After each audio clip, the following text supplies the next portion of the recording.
तर 2023 मधील खरीप हंगामातील पीक विमा योजनेची रक्कम 3 दिवसात जमा होणार आहे। राज्य सरकारकडून 1927 कोटी रुपये मंजूर करण्यात आले।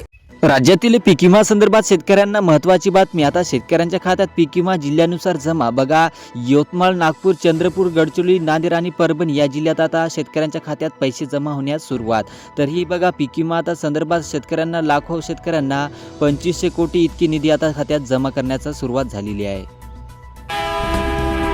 आता हवामान बदलामुळे गारपीट पावसामुळे सोलापूर जिल्ह्यात एका शेतकऱ्यांचा टमाटे उत्पन्नात फार नुकसान झालं। तर शेतकऱ्यांचं फार नुकसान झाल्याबद्दल बघा, शेतकऱ्यांचं मत इतकंच आहे की शेतकऱ्यांनी त्यांचं नुकसान भरपाई जमा करावी असं शेतकऱ्यांनी महत्त्वाच्या बातमीतनी सांगितले आहे। तर शेतकऱ्यांचा एकराचा फटातनी टमाट्याचं नुकसान झालेलं आहे।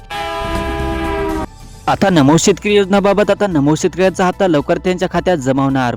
पण बघा, काही अटीही निर्माण झालेल्या आहेत। तर शेतकऱ्यांना बघा, ज्यांचं चुकीच्या पद्धतीने लाभ घेत असेल त्या शेतकऱ्यांना या योजनेतून वगणार आहे। ज्याचं आधार कार्ड लिंक बँकेला नसेल त्यांनाही या योजनेतून लाभ मिळणार नाही।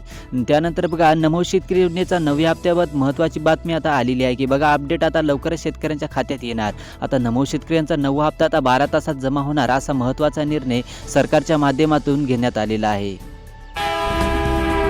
आता गॅस संदर्भात सर्वात मोठी ब्रेकिंग न्यूज। बघा, आता गॅस संदर्भात आता लाभार्थ्यांना गॅस तर मिळणारच आहे, पण बघा, काही लाभार्थ्यांनी अफवा फैलत होत्या। तर अफवानुसार बघा, गॅसची काही आता टंचाई नाही। 5 किलोच्या गॅससोबत बघा, आता शेतकऱ्यांना लाभार्थ्यांना सगळ्यांना गॅस मिळणार आहे। कारण बघा, आता भारताकडे 2 महिन्याचा साठा आहे। कारण 23 मार्चनंतर बघा, 5 किलोच्या गॅसात आता लाखो शेतकऱ्यांना गॅस मिळत आहे। आता पीएम किसान योजनेबाबत सर्वात मोठी अपडेट। बघा, पीएम किसान योजनेचा 23वा हप्ता जर शेतकऱ्यांना पाहिजेत असेल तर ज्या शेतकऱ्यांनी फार्मर आयडी काढली असेल त्या शेतकऱ्यांना आता लाभ मिळणार आहे। आणि ज्या शेतकऱ्यांच्यापाशी फार्मर आयडी नसेल तर त्यांनी लवकरच काढून घ्यावं। कारण बघा, या योजनेचा लाभ त्या लाभार्थ्यांना मिळणार आहे। कारण असा नवीन नियम आढळण्यात आला आहे। बघा, कडक नियम आता सरकारच्या माध्यमातून काढलेला आहे। तर शेतकरी मित्रांनो, तुम्हाला असा व्हिडिओ पाहिजे असेल तर आपल्या चॅनलला नक्की सबस्क्राईब करून ठेवा। पुढचा व्हिडिओ लवकरच येईल आता पीएम किसान योजनेबाबत।